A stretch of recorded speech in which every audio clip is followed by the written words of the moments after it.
cute, innocent pet suddenly turns into a fierce predator. And even more horrifyingly, it attacks its owner right before everyone's eyes. Sounds terrifying, doesn't it? This story is not just a simple accident. It contains many elements you might not have considered about the relationship between humans and pets. Do not skip it, because right after this, I will reveal unexpected details, the hidden sides that not everyone knows about. Before diving into the story, if you are as passionate as I am about exploring the chilling mysteries of the animal world, don't forget to hit the subscribe button. Now, let's dive into these haunting stories. The first horrifying story: the attack of the African rock python. On a quiet summer night in 2013, in the small town of Campbellton, New Brunswick, Canada, no one could have anticipated that what was about to happen would forever haunt the memories of the local residents. It is a story that people will never forget. A fateful night full of suspense and horror when two innocent boys fell into the hands of a cold-blooded predator, a monster from the wilds of Africa. Noah Barth, 4 years old, and his brother Connor, Barth, 6 years old, were thrilled as they prepared for a sleepover at their best friend's house. For the two boys, this was an exciting adventure. The house they were going to was not just a unique pet shop, displaying strange creatures found nowhere else. The owner of the house, Jean-Claude Savoie, was an animal lover who enjoyed showing his young guests the exotic animals he cared for. That evening, after a long day playing in the garden with goats, rabbits, and even snakes, Noah and Connor tiredly cuddled on the sofa in the living room. They were eager and thought they would play with more animals the next day. Sadly, the children would never wake up again.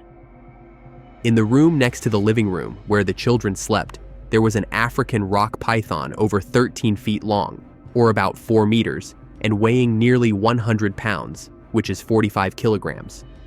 This room had an open ventilation duct above it. Having not been fed in the past 24 hours, the python was seeking its food that night.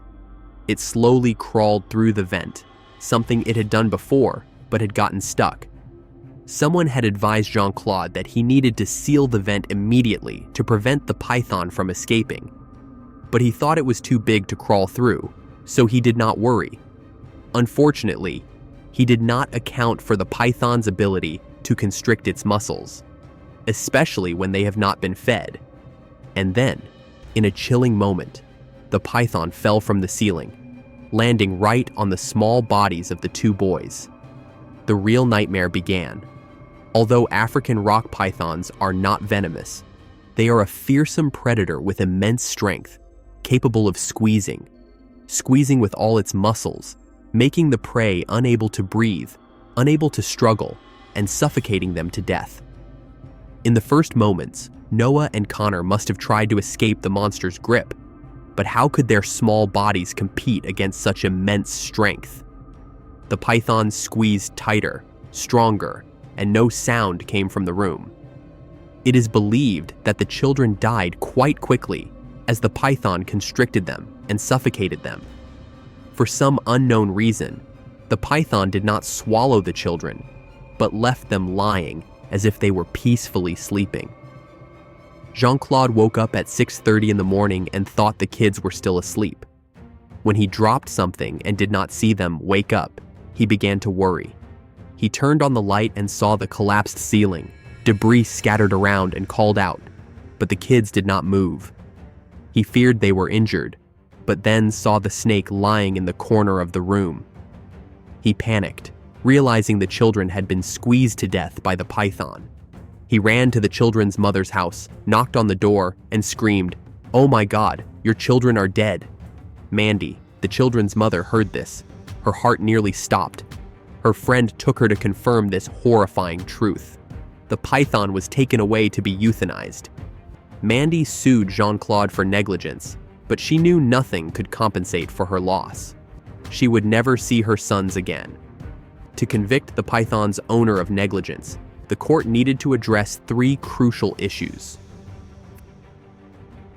First, did he fail in his duty to ensure the children's safety, as any responsible adult should have done? Second, did he display an unjustifiable indifference or lack of concern for these children's safety? And third, did he fail to take appropriate precautions to protect the children from a life-threatening danger? After 3 years of legal proceedings, Jean-Claude Savoie was declared not guilty, and the lawsuit against him was dismissed due to insufficient evidence proving his negligence in managing and safeguarding the children. As the news of this tragedy spread, shock and outrage surged through the community. The people of New Brunswick could not believe what had happened. How could such a creature be kept in a house just a few yards or meters from children? Why were there no safety measures in place to prevent this tragedy? These questions arose, but the answers never seemed sufficient to ease the pain of loss. Noah and Connor's mother, Mandy Trecartin, could not overcome this pain. Losing her 2 beloved children in a fateful night was something no mother could endure. Her pain became the pain of the entire community, and thousands sent condolences and prayers to her family. Authorities immediately launched an investigation and reviewed all regulations regarding the keeping of wild animals.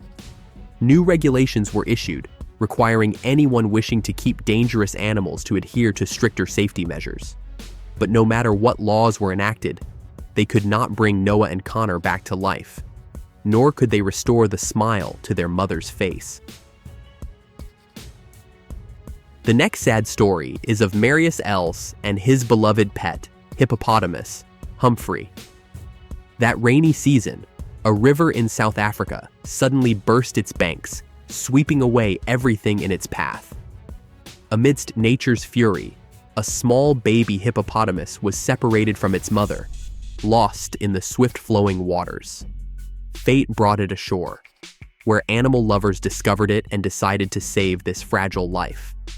Humphrey, the name they gave it, was cared for and nurtured, but keeping it safe was not easy with a dangerous animal like a hippopotamus. After a short time, the rescuers realized they could not continue to care for it. Just then, Marius Els, a 40-year-old man, appeared. A former soldier who had been through harsh trials, Marius was now a farmer with experience caring for wild animals like giraffes and rhinos. However, nothing could prepare him for the arrival of Humphrey. When Marius decided to adopt the young hippo, it was only 5 months old, but growing rapidly. Marius Els transformed his 395-acre farm, located along the Vaal River in Free State, South Africa, into a paradise for Humphrey, the hippopotamus he considered a family member. The Vaal River, with its gentle flow, provided not only irrigation for the fields, but also a place for Humphrey to swim freely, thanks to a dam that Marius carefully built. Day by day, Humphrey grew under Marius's devoted care, learning to trust and even love the man who saved its life. Marius not only cared for it, but also built a special relationship, seeing Humphrey as a pet he spent much time with. Marius and Humphrey became an odd couple, performing actions few could imagine. Marius often swam with the hippo on hot days, and Humphrey even allowed Marius to ride on its back as it glided through the water or ran on land. Their bond was so deep that Marius trained Humphrey to open its mouth so he could brush its teeth, an incredibly bold and miraculous act with such a notoriously dangerous animal. Humphrey, with its canine teeth up to 20 inches long, or about 50 centimeters, strong and sharp, could easily devour the apples that Marius picked from the tree to reward it. Marius was confident that he had tamed this wild animal, fully trusting in the obedience and affection Humphrey had for him. But a father's love for his adopted son could not change the wild nature lurking inside this hippopotamus. Humphrey began to exhibit mischievous behavior, but it was not just harmless jokes. Many times, it wandered off the enclosure and wandered onto a nearby golf course, causing chaos as golfers were forced to flee in panic from the giant animal's pursuit. To Marius, Humphrey's actions were just the carefree pranks of a playful animal. He often recounted these stories with a smile, seeing them as humorous situations without realizing the potential danger. But for the golfers chased by Humphrey, facing a 2,600-pound, which is about 1.2 tan, hippo was no joke. Their fear was real, but a whistle from Marius was enough to make Humphrey shake its head, stop the chase, and obediently return to its owner's side. Humphrey's obedience made Marius believe he could completely control this most dangerous African animal. It was a belief Marius placed entirely in their special relationship, unaware that just one moment of carelessness could lead to an unforeseen tragedy. One day, an incident made everyone realize that Humphrey was no longer the sweet, docile hippo they once knew. On a quiet afternoon, a 52-year-old man and his 7-year-old grandson were paddling along the Vaal River near Marius's farm. They had no idea that in the nearby bushes, Humphrey's sharp eyes were watching their every move. Suddenly, Humphrey plunged into the water, swimming with terrifying speed, and headed straight for the small boat. With the ability to run on land at up to 18 miles per hour, or about 30 kilometers per hour, and move through the water at 5 miles per hour, which is 8 kilometers per hour, Humphrey quickly closed the gap between itself and the boaters. Realizing the deadly danger approaching, the man and his grandson hurriedly jumped out of the boat and climbed up a nearby tree for refuge. But Humphrey was not easily deterred. It kept pacing under the tree, growling angrily in the air. The two were terrified, unable to move, only able to wave and shout in a futile effort to scare the giant hippo away. But Humphrey, with its burgeoning rage, paid no attention to their cries. More than 2 hours of tense, fearful waiting passed. When all hope seemed lost, Marius appeared. With an apple in his hand, he called Humphrey's name, and as if by magic, the giant hippo immediately shook its head, gently returning to its owner's side. Only then did the man and his grandson descend from the tree, their minds completely shaken by what they had just experienced. Humphrey began to exhibit increasingly troubling behavior, from escaping the enclosure, wreaking havoc on surrounding farmland, chasing livestock, and even killing young calves. Humphrey was no longer the gentle hippo Marius once trusted. Every time Humphrey got angry, even Marius, who once proudly rode on its back, could not escape its aggression. Once, when Marius tried to sit on Humphrey's back as usual, it pushed him to the ground mercilessly. These increasingly violent behaviors scared Marius's friends. They began to keep their distance, afraid to approach the hippo, warning Marius of the danger looming. The love he had for Humphrey had blinded him, making him unable to see that his loyal pet was becoming unpredictable and increasingly dangerous. Marius laughed off warnings from friends, insisting that Humphrey was just a gentle giant, always loyal and lovable. Indeed, perhaps in the past, Humphrey had been that way, but as it reached adulthood, the instincts of a giant wild animal began to surface. Humphrey was no longer the obedient pet it once was. Every year, hippos are believed to be responsible for about 500 deaths in Africa, and some estimates suggest that number could be much higher. These giant creatures are not only the most dangerous mammals on the planet, but also twice as dangerous as feared predators like lions. With the ability to open their jaws 180 degrees and bite 10 times stronger than humans, they pose a real threat to anyone daring to get too close. One morning in 2011 became an unforgettable nightmare. As always, Marius approached Humphrey's enclosure, walking through familiar paths leading to the riverbank. His footsteps softly echoed on the ground, while the giant hippo Humphrey quickly ran toward Marius with its usual eagerness. This was a familiar act. Humphrey often bumped into Marius as a sign of affection, sometimes hard enough to make him stagger. But today, those bumps seemed stronger, full of tension, and no longer the gentle play they once were. Marius did not notice anything unusual. He handed the hippo an apple, as he often did to calm and please it. But instead of gently accepting the gift, Humphrey continued to press on, its eyes glinting with unease, making him feel something was wrong. Marius tried to walk past the hippo to reach the riverbank, but Humphrey remained still, blocking his path. The giant hippo shook its head, growling threateningly. Marius, still calm, ignored these signs and tried again. But this time, Humphrey remained silent. It opened its giant jaws, revealing its long, sharp tusks. Marius immediately recognized the difference.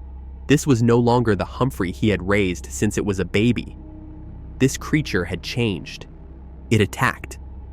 Marius, though overwhelmed by extreme pain, tried to escape the savage grip of the creature he had once loved and raised as a family member. But Humphrey, no longer the loyal friend he once was, continued the relentless attack, leaving Marius with no chance of survival.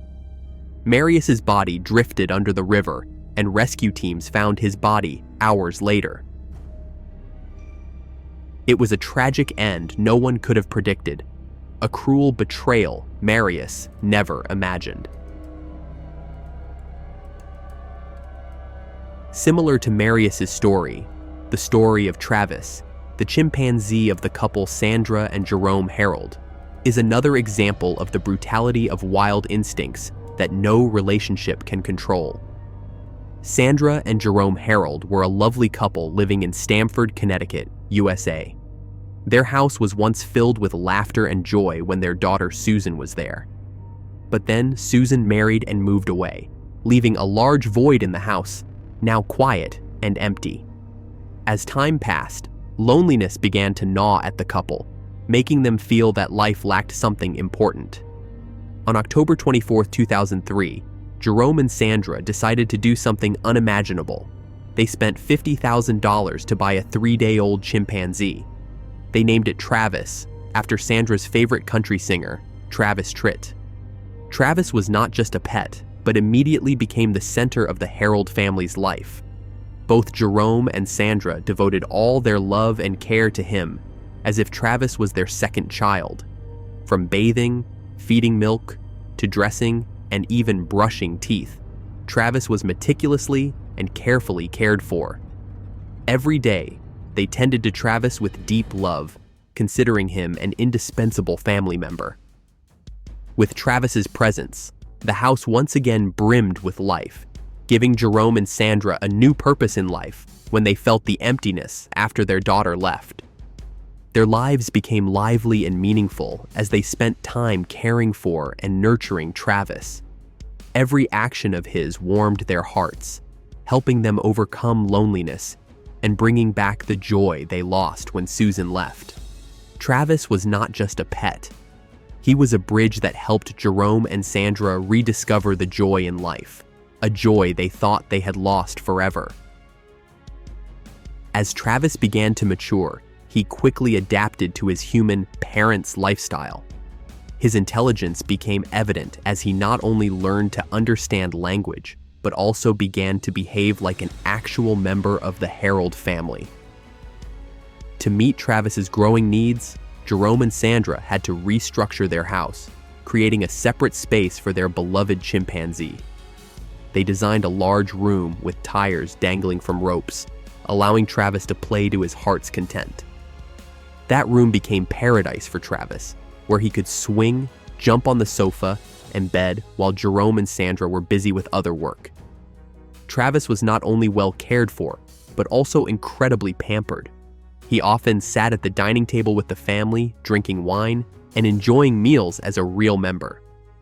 This close interaction quickly made Travis the center of the Harold family's life. Soon after, Travis's presence spread throughout Stamford. Everyone in town, from neighbors to police officers, loved and welcomed Travis whenever they saw him.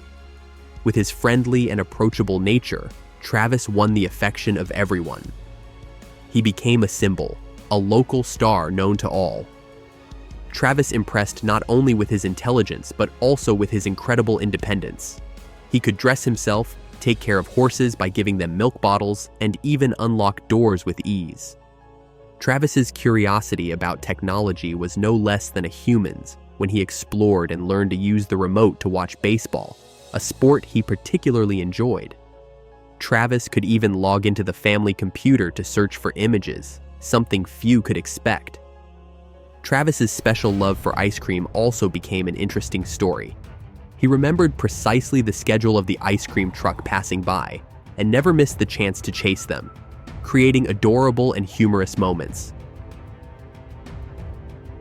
In 2003, one peaceful afternoon, Jerome and Sandra Harold decided to take Travis, their beloved chimpanzee, for a drive into the city for shopping. Travis sat comfortably in the back seat, the car window slightly open to catch the breeze. The seemingly ordinary journey unexpectedly became the focus of a dramatic event when their car was stuck in heavy traffic. While waiting, a passerby accidentally threw an empty soda can into the car, hitting Travis. This action, though just a harmless joke, awakened Travis's instincts. Without hesitation, Travis quickly unfastened his seatbelt, opened the car door, and rushed out to chase the person who threw the can. However, the prankster had escaped, and Travis, unable to catch up, suddenly changed his behavior. Travis, seemingly wanting to continue his game, stepped into the road, lay face down, and began rolling like a child, bringing traffic to a complete standstill. Buses, cars, and motorcycles were forced to stop, creating a chaotic scene. Traffic police quickly arrived, but did not expect to deal with an intelligent and mischievous chimpanzee. Travis, with a radiant smile, continued his joke by sliding and jumping onto vehicles, evading capture from over a dozen police officers. The chase lasted nearly 2 hours, with Travis like a professional athlete, constantly dodging and teasing those trying to catch him. Finally, when exhausted, Travis voluntarily returned to the car and fastened his seatbelt, as if nothing had happened. This incident led Connecticut to pass a law prohibiting residents from keeping primates weighing over 45 pounds, or about 20 kilograms, as pets. But Travis was exempt from this rule as he had been with them for a long time, and authorities believed he was not dangerous. Jerome and Sandra could only breathe a sigh of relief, but little did they know it would lead to regrettable consequences later.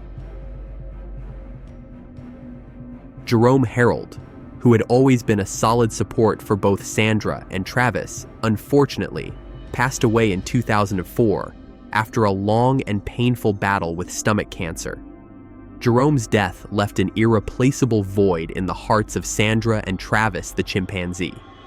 To Travis, Jerome was not just a caretaker, he was a leader, someone it always trusted and obeyed. When Jerome died, Travis seemed to lose guidance and purpose, while Sandra was completely devastated. The house once filled with laughter was now shrouded in the darkness of pain and loss. Sandra fell into depression, and loneliness became a heavy shackle around her neck, turning each day into a despairing challenge. But the mental pain was not the only thing Sandra had to face. Shortly after Jerome's death, officials from the Stanford Animal Control began knocking on her door. They were concerned about Sandra's safety while keeping Travis, as the chimpanzee was now large and powerful, capable of overpowering 5 grown men. Travis's temperament became increasingly unpredictable, especially as it entered adulthood, a period when wild instincts and physical strength could explode at any moment. For Sandra, controlling Travis became more challenging and dangerous than ever. However, for Sandra, the pain of losing her husband consumed her mind, making the warnings seem like whispers in the wind. She was too immersed in her grief and loneliness to consider the potential consequences of keeping an adult chimpanzee. To her, Travis remained the only companion left, the last piece of family she could not bear to lose. And so, Sandra continued living with Travis, ignoring advice and warnings, in a life full of instability and latent danger. where loss and love were overshadowed by the wild instincts gradually awakening in the chimpanzee she once regarded as her own child. Sandra completely lost herself after her husband's death, engulfed in grief and solitude to the extent of giving up all social activities. Day after day, she sat in her old chair in her garden, swaying unconsciously, her empty gaze directed at the sky, as if searching for comfort from afar. Those who once knew her only remembered a vibrant Sandra, but now that image had become foreign, replaced by a fragile, vulnerable, and utterly isolated woman. Sandra's unstable mental state not only affected her, but also profoundly impacted Travis, the chimpanzee she had considered part of the family. Without Jerome's guidance and affection, Travis lost its motivation and interest in everything around it. From a lively and energetic animal, Travis gradually became a shadow in Sandra's home. Day after day, it wandered around the house, uncontrollably snacking and spending most of its time glued to the TV screen. The movies and shows it once enjoyed were now just a way to pass the time, and lacking necessary exercise, Travis quickly became obese. Its weight soared to 240 pounds, which is 108 kilograms, a concerning figure for a chimpanzee. Travis's face, once radiant and mischievous, had now darkened, full of the wrinkles of time and fatigue. The once muscular chest had become slack, reflecting both physical and mental deterioration. Its thick, lustrous fur also began to fall out, revealing patches of bare skin. On a Sunday afternoon, February 15, 2009, Sandra called her close friend Charla Nash, inviting her over to talk and share. Sandra and Charla had maintained a long-standing friendship, frequently visiting and checking on each other. Travis, the chimpanzee Sandra had raised from a young age, was no stranger to Charla, familiar with her presence from many previous encounters. They went for haircuts and had dinner together. When Sandra returned home late, she noticed Travis did not show any interest in its favorite ice cream, a rare occurrence. The room was eerily silent, no sound from the TV playing Travis's favorite shows or the click of a mouse from the computer. Feeling worried, Sandra decided to make Travis some tea, adding a dose of Xanax this time, a sedative she hoped would help Travis relax and sleep better. After Travis drank it, Sandra hoped everything would return to normal by morning. The next morning, February 16, 2009, Sandra awoke to find Travis wandering in the garden. She tried to call it back inside, but Travis ignored her. Feeling anxious, Sandra called Charla to report Travis's strange behavior. Charla drove to Sandra's house to help, bringing Travis's favorite toy, a red Tickle Me Elmo, hoping it would calm the chimpanzee and help it return to its routine. Charla entered the backyard confidently, believing she could handle Travis as before, but this time, the chimpanzee's reaction was not one of joy. Instead, seemingly driven by uncontrollable rage, Travis suddenly became frantic, charging straight at Charla. She could not react in time and was knocked to the ground with a powerful blow. It pounced on Charla, and with its massive jaws, bit into her face. Charla's horrifying screams echoed through the neighborhood, turning the once peaceful atmosphere into something terrifying. Travis continued the attack, biting off lips, tearing apart her nose and eyelids piece by piece. Each bite carried a ferocity showing no signs of stopping. Witnessing the horrifying scene, Sandra rushed into the house to find a shovel. She returned and used all her strength to repeatedly hit Travis, trying to stop it. But Travis seemed unaware of the world around it, continuing to bite and destroy Charla's face as if she were just prey in the wild. In extreme panic, Sandra ran into the house again, this time grabbing a kitchen knife. When she returned, Travis was still in its frenzy, not noticing Sandra's approach. She held the knife and, with all her remaining strength, stabbed Travis in the back. But even this stab did not lessen the chimpanzee's aggression. It still did not stop. Realizing she could not stop Travis in this state, Sandra ran to her car. locking the doors while trembling in fear. She tried to find her phone and dialed 911 for help. Officer Frank Chiafari, the first to respond to the emergency call, quickly arrived at the scene. Entering the yard, Frank was stunned to find Sharla Nash unconscious on the ground, her body covered in blood, her clothes torn, and her face almost unrecognizable. Frank had no choice but to draw his gun and fire. The gunshots echoed, 4 bullets piercing Travis's body. But even when injured, Travis still tried to escape. It ran into the house, seeking the only familiar place left, its bed. There, Travis climbed up, where it had once felt safe, and took its last breath in agony. The following months were a long series of painful surgeries for Sharla Nash. Her disfigured face required complex surgeries to restore. Her left arm was amputated, and 3 fingers on her right hand were lost. The severe injuries not only devastated her body, but also caused significant psychological trauma, requiring the medical team to provide psychological counseling to help her overcome the mental shock. Toxicology reports revealed Travis had been given Xanax, a drug that may have contributed to its sudden aggression. Many speculate that Sharla's change in hair color and style led to Travis not recognizing her, combined with her holding its favorite toy, Tickle Me Elmo, which may have triggered a fear and confusion response in Travis's mind, leading to the brutal attack. Sharla survived, but with a lifelong haunting. A wild creature, no matter how cared for and pampered, still carries the untamed instincts within and cannot be controlled. Keeping wild animals as pets might seem appealing to some people, but this practice carries many risks and serious consequences. First, wild animals have natural instincts and complex ecological needs that humans can hardly meet in captivity. Lions, tigers, monkeys, and even smaller species like turtles or monitor lizards require vast living spaces and diverse environments to thrive. Keeping them in captivity not only limits their ability to move and behave naturally, but also leads to stress and severe health issues. Second, wild animals carry pathogens to which humans have no immunity, creating the potential for disease transmission. Moreover, capturing and trading wildlife significantly contribute to the decline of natural populations, threatening the survival of many species.